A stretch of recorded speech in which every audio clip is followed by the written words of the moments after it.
Sejarah bulu tangkis Indonesia, ungkap SBY sama munafiknya dengan Soeharto. Ditulis oleh Jaya Wijaya di seaworld.com. Halo, selamat menyaksikan channel Tanda Seru. Sepak bola mungkin adalah olahraga paling populer di dunia, tapi olahraga yang paling banyak menghasilkan atlet berprestasi bagi Indonesia adalah bulu tangkis. Hal ini tidak perlu diperdebatkan lagi. Jadi terserah pemerintah mau memilih fokus kepada sepak bola yang sampai saat ini masih melempem dengan PSSI-nya atau kepada bulu tangkis yang walaupun tidak sepopuler sepak bola tapi sudah menghasilkan atlet-atlet yang membanggakan bagi Indonesia. Mungkin kalau mau sok bijak dan sok keren, para pemimpin di sana bisa menjawab akan fokus kepada keduanya. Memang terdengar keren dan bijak, tapi faktanya sampai saat ini Indonesia malah jadi tidak fokus pada keduanya. Mohon maaf, bulu tangkis kalau tidak ada PB Jarum, penulis tidak yakin negara kita bisa menghasilkan atlet-atlet berbakat sebanyak saat ini. Silakan sebut penulis kadrun karena mengkritik pemerintah dalam hal ini. Emang gue pikirin, belum lama ini kita merayakan euforia kemenangan ganda putri Indonesia pada kejuaraan Olimpiade di Tokyo. Semua politisi ramai-ramai cari perhatian dan menjilat sang juara sampai lidahnya sariawan. Padahal untuk menjadi juara bulu tangkis, berapa persen sih politisi-politisi tersebut sudah mendukung baik dalam hal daya dan dana? Mohon maaf, bahkan doa pun penulis tidak yakin para politisi tersebut sudah melakukannya. Apalagi dari PKS, paling yang mereka doakan adalah bagaimana caranya supaya bisa poligami dan bikin anak sebanyak-banyaknya. Biar nanti kalau sudah 17 tahun ke atas, anak-anak mereka yang berjubel seperti anak tikus tersebut bisa memilih PKS dan menyebarkan paham khilafah di Indonesia. Kemunafikan politisi tersebut sudah terjadi sejak lama, sejak atlet-atlet bulu tangkis Indonesia yang merupakan keturunan Tionghoa dipersulit mendapatkan kewarganegaraan. Sebut saja Liang Chiusa, Susi Susanti, Alan Budi Kusuma, dan masih banyak yang lainnya. Berbicara kemunafikan, ada dua tokoh yang menurut penulis sangat munafik, dan kemunafikan tersebut tercatat dalam sejarah dunia olahraga tanah air khususnya bulu tangkis.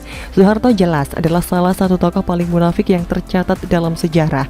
Maka penulis tidak peduli Prabowo mau mengucapkan selamat kepada Grecia dan Apriani dengan membeli foto berlisensi sekalipun. Selama masih membawa misi cendana, maka semua itu hanyalah kemunafikan. Semoga Prabowo benar-benar tobat dan lepas dari cendana. Tapi mungkin gak sih?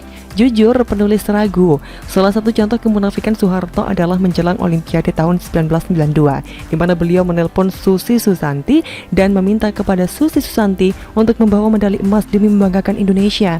Namun setelah memberikan medali emas kepada Indonesia, Susi Susanti masih dipersulit untuk mendapatkan kepastian sebagai WNI. Susi Susanti malah diminta untuk mengurusnya lewat jalur khusus, yang artinya harus bayar duit sogokan. Apa yang dialami Susi hanyalah setitik tinta yang mencatat kemunafikan Soeharto dan pemerintahan Orde Baru. Selain Susi, pelatihnya bernama Liang Chiusa juga mengalami hal yang sama dan akhirnya memilih menjadi warga negara Cina, di mana di sana dia menorehkan banyak prestasi di olahraga bulu tangkis. Pelatih putra Indonesia saat itu Tong Xinfu juga mengalami hal yang sama. Dia juga akhirnya menjadi warga negara Cina dan menjadi pelatih di sana. Hebatnya beliau menghasilkan atlet bulu tangkis Cina yang berhasil menguasai berbagai kejuaraan dunia seperti Lin Dan. Sama dengan saat beliau menghasilkan atlet bulu tangkis pria Indonesia hebat seperti Ardi B. Wiranata, Alan Budi Kusuma, dan Haryanto Arbi. Terlalu panjang jika diceritakan bagaimana kemunafikan Soeharto, khususnya kepada warga keturunan Tionghoa. Banyak dari mereka yang berprestasi diperlakukan diskriminatif, dijadikan kambing hitam dan seolah dibuang dari bumi pertiwi. Yang lebih parahnya, pada akhir masa jabatan Soeharto malah lebih senang memelihara warga keturunan Arab yang kebanyakan cuma bisa kawin kontrak di puncak dan beranak pinak seperti babi yang mereka haramkan. Yang katanya paling berkualitas saja modalnya seperti Anies Baswedan yang setiap membeli sesuatu selalu kelebihan bayar dan setiap ada masalah selalu diselesaikan dengan rangkaian kata atau ngumpet di ketiak wakilnya. Tindakan Soeharto tersebut juga diteruskan oleh SBY yang memelihara ormas-ormas intoleran dengan anggota bermodal jenggot, celana cingkrang, dan gelar Habib. Mereka semakin berkembang dan melakukan provokasi di seluruh tanah air Indonesia. Maka kemunafikan SBY tidak jauh berbeda dari Soeharto. Maka penulis sampai mau muntah ketika anak dan partai SBY mengucapkan selamat kepada Grecia dan Apriani dengan wajah AHY segede baskom, sedangkan sang juara sekecil upil. Tapi itu belum seberapa jika dibandingkan mengingat proyek Hambalang dan Wisma Atlet yang seharusnya bisa dijadikan tempat melahirkan bibit-bibit atlet berbakat, termasuk bulu tangkis yang malah dijadikan ladang korupsi oleh anak buah SBY. Tentu tidak lupa, bukan dengan slogan legend katakan tidak padahal korupsi. Maka semua yang ada di lingkaran Cikeas termasuk SBY adalah orang-orang yang sangat tidak pantas mengucapkan selamat kepada atlet Indonesia yang berprestasi. Begitulah kura-kura. Bagaimana menurut Anda?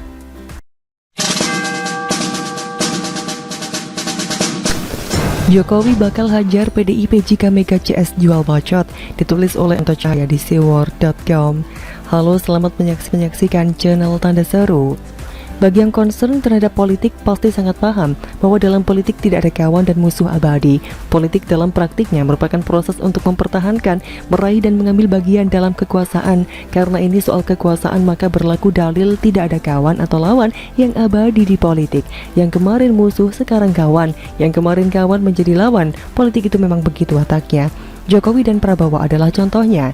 Jadi saya tidak heran jika kebetulan Anda membaca judul artikel yang saya pilih sampai Anda mengernyitkan dahi, karena memang demikianlah watak politik.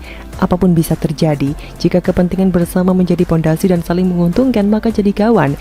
Jika kepentingannya tidak terakomodir bahkan sampai merugikan, bisa menjadi lawan. Dan kita sebagai rakyat jelata hanya dapat menyaksikan para politikus itu saling berebut panggung. Kita penonton, tapi di satu sisi juga memberikan suara saat pemilu. Nasib rakyat ya begitu. Mau misuh ya percuma, malah nambahi dosa. Ya sudah, terima saja.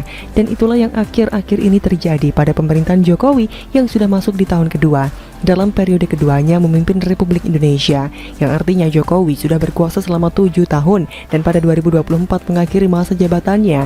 Pandemi COVID-19 ini telah membawa dampak nyaris di seluruh sendi kehidupan masyarakat, tak hanya di Indonesia tapi juga dunia.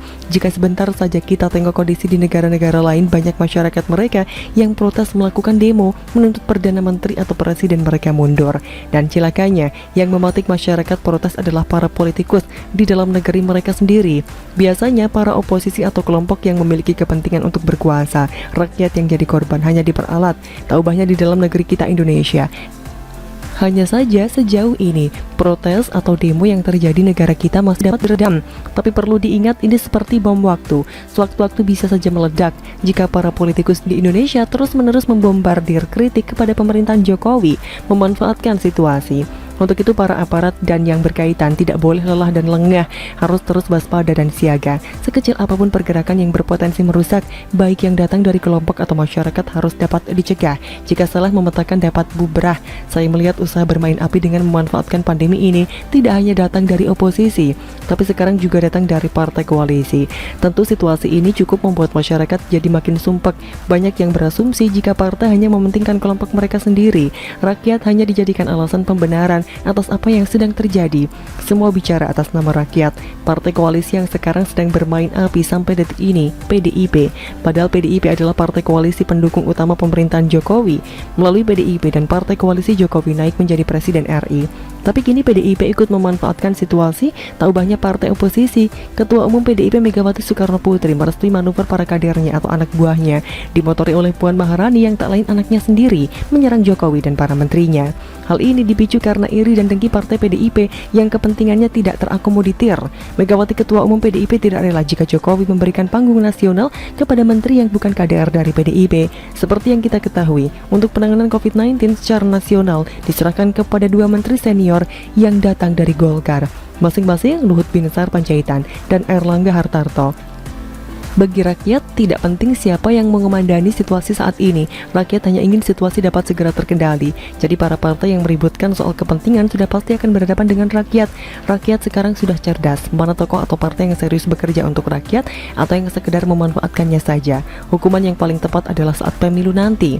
PDIP beranggapan jika penunjukan 2 tokoh Golkar itu sampai detik ini belum memberikan dampak yang positif terhadap pandemi. Tak kurang para kader PDIP memprotes lambatnya penanganan COVID-19 yang sejak awal tak lakukan lockdown, mempermasalahkan biaya yang ditimbulkan, sampai-sampai yang bikin kita tidak habis pikir adalah prestasi pemerintahan Jokowi telah sukses pertumbuhan ekonomi menjadi positif naik hingga 7,07% pun oleh kader PDIP itu dikatakan sebuah kebohongan. Secara sederhana, Megawati ingin Jokowi memberikan porsi lebih besar penanganan COVID-19 ini kepada kader-kader PDIP yang berada di pemerintahannya, bukan kepada politikus Golkar. Memang jika dilihat praktis hanya Menteri Sosial Tri Risma hari ini saja yang mewakili dari PDIP. Itu pun karena Menteri Sosial sebelumnya yang juga dari PDIP melakukan korupsi menyunat bansos Rp10.000 per bungkus yang sedianya diberikan kepada rakyat. Jadi tagline Partai Wong Cilik yang selama ini digembar-gemborkan oleh PDIP dipertanyakan prakteknya. Coba kita pikirkan dengan akal sehat dan waras. Kader PDIP Julian Batubara ini korupsi saat rakyat sedang kesusahan, tidak tanggung-tanggung, totalnya disinyalir 17 miliar. Pejabat yang korupsi di masa bencana sedang menerpa rakyatnya, hukuman yang pantas adalah hukuman mati. Contoh Julian Batubara ini penting saya utarakan agar PDIP tidak hanya berpikir kepentingan semata saat kadernya diberi tanggung jawab toh memanfaatkan kesempatan. PDIP bisa saja ngeles yang dilakukan Julian Batubara bukan atas nama PDIP, tapi itu oknum. Memang betul, tapi Julian kader PDIP itu adalah sebuah keniscayaan. Artinya apa yang dilakukan oleh Jokowi dengan menunjuk kader Golkar tentu berdasarkan pengamatan dan kemampuan. Bagaimanapun yang mengetahui kemampuan setiap pembantunya adalah sang presiden yang sudah bekerja sama selama 7 tahun terakhir ini.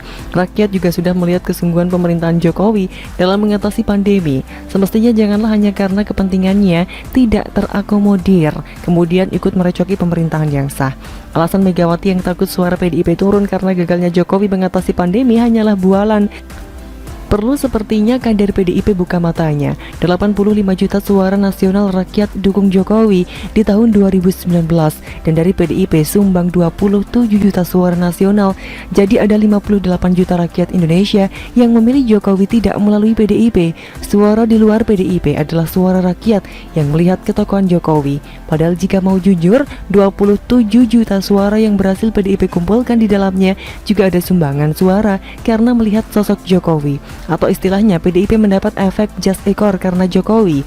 PDIP ini harusnya bersyukur atas kelahiran Jokowi, bukan malah memusuhi. Jika tren ini terus-menerus dihembuskan oleh PDIP, maka tak menutup kemungkinan tahun 2024 suara nasional PDIP bakal turun bebas. Turun bukan karena alasan-alasan soal pandemi, tapi turun karena bacotan para kadernya yang membuat rakyat sudah muak. Dan turunnya suara nasional juga dapat dipicu karena ngototnya Puan anak Mega yang tidak introspeksi diri. Jika sosoknya tidak menjual untuk pentas nasional, sekarang tidak penting harus dari golongan darah biru, dinasti ningrat atau ningratan, tapi kinerja. Sesederhana itu. Bagaimana menurut Anda?